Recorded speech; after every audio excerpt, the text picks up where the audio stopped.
Why not engineering and medicine? Engineering ఒకటే కాదు, ఇంకా చాలా ప్రోగ్రామ్స్ ఉన్నాయి. Engineering only computer science, IT industry ఒక్కటే కనిపిస్తుంది పిల్లలందరికీ, పేరెంట్స్ అందరికీ. But not like that. KL university advantage ఏంటి? క్యాంపస్ ప్లేస్మెంట్స్ పాత ట్రెండ్ అండి, క్యాంపస్లోని ఇండస్ట్రీ కొత్త ట్రెండ్. బీసీఏ కోర్సుకి అర్హతలు ఏంటి? బీకామ్ అంటే అందరికీ ఒక జాలి చూపు ఉండేది. ఆ అవేర్నెస్ లేకపోవటమేనండి. బీకామ్ విత్ ఏసీసీ అంటాం. 175 కంట్రీస్లో it's valid. So what is the nature of their job? Technical support.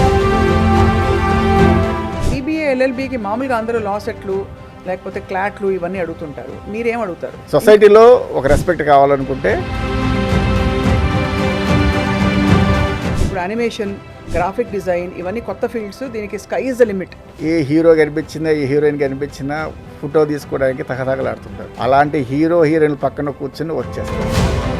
KL university advantage ఏంటంటే ప్రతి కోర్సుకి ఒక ఫ్యూచర్ చూపిస్తున్నారు. మా దగ్గర హాస్టల్ చూస్తే is nothing but 5-star hotel అంటారు. చిన్నప్పుడు ఇవన్నీ తెలుసుంటే హాయిగా మేమందరం కేఎల్ యూనివర్సిటీలో చదివేవాళ్ళం. నాకు తెలిసి మన 2 రాష్ట్రాల్లో మన దగ్గర ఉన్న హాస్టల్ ఎవరి దగ్గర ఉంది. IAS ఉందండి మా దగ్గర. సో అయితే అడ్మిషన్స్ ఎప్పుడు స్టార్ట్ అవుతున్నాయి? Going on.